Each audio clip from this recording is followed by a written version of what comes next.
जब हजरत नूह अलैहिस्सलाम अल्लाह के हुक्म से कश्ती बना रहे थे, हर रोज एक बूढ़ी मोमना औरत अपनी एक छोटी सी गठरी उठाकर उनके पास आती। वो कहती, ए अल्लाह के नबी, कश्ती कब रवाना होगी? नूह अलैहिस्सलाम मुस्कुराकर फरमाते, अभी देर है, वक्त आने दो। वो औरत वहीं बैठी रहती, पूरा दिन इंतजार करती और फिर शाम होते ही वापस चली जाती। ये सिलसिला कई दिनों तक चलता रहा। एक दिन हजरत नूह अलैहिस्सलाम ने उस बूढ़ी औरत से कहा, ए बूढ़ी अम्मा, जब जाने का वक्त आएगा तुझे बता दिया जाएगा। वो औरत सर झुकाकर चल दी, लेकिन दिल में ये यकीन लेकर बैठ गई कि जब कश्ती चलेगी नबी मुझे जरूर बुलाएंगे। वक्त गुजरता गया, फिर अल्लाह का अजाब आ गया। जमीन पर बारिश का तूफान आया, पानी हर तरफ फैल गया और नूह अलैहिस्सलाम की कश्ती रवाना हो गई। लेकिन नूह अलैहिस्सलाम उस औरत को बुलाना भूल गए। एक नबी से भूल? जी हाँ, ज़ाहरी तौर पर ऐसा ही हुआ। तूफान थम गया, समुंदर की लहरें रुक गईं। कुछ वक्त बाद हजरत नूह अलैहिस्सलाम के दिल में आया कि चलकर उस शहर को देखा जाए जहाँ से सब कुछ शुरू हुआ था। वो अपनी कश्ती से उतरे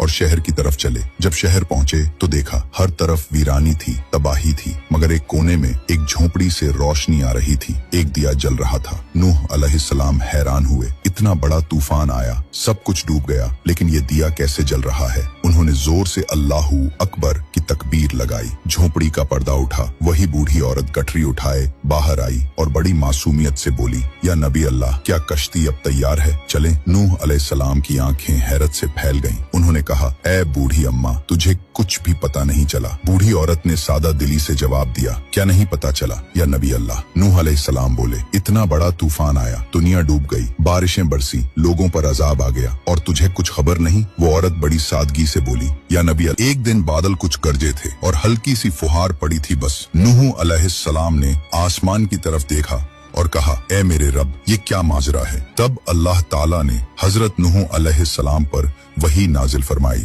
ए मेरे प्यारे नबी, इस औरत के दिल में तुम्हारी मोहब्बत थी और तुमने उससे वादा किया था कि जब कश्ती रवाना होगी तुम उसे ले चलोगे। तुम अपने वादे को भूल गए, लेकिन मैं रब्बुल आलमीन तुम्हारे वादे का भी जिम्मेदार हूँ। मैंने अपने अजाब को उस तक पहुंचने ही नहीं दिया। उसे एहसास तक नहीं हुआ कि कैसा अजाब आया और चला भी गया। इमाम सज्जाद अलैहिस्सलाम ने जब ये वाकया बयान किया तो अपने पास बैठे मोमिनों से फरमाया, ए मोमिनों, इस हदीस को क़यामत तक के मोमिनों तक पहुंचाना तुम पर वाजिब है। उन्हें बता दो, जो हमसे मोहब्बत करेगा क़यामत का अजाब जरूर आएगा, लेकिन जिस तरह उस मोमिन औरत को पता नहीं चला, हमारे मोमिनों को भी एहसास नहीं होगा कि कब क़यामत आई और कब गुजर गई। सबक थे, अल्लाह ताला अपने नेक बंदों की मोहब्बत का बदला कभी जाया नहीं करता।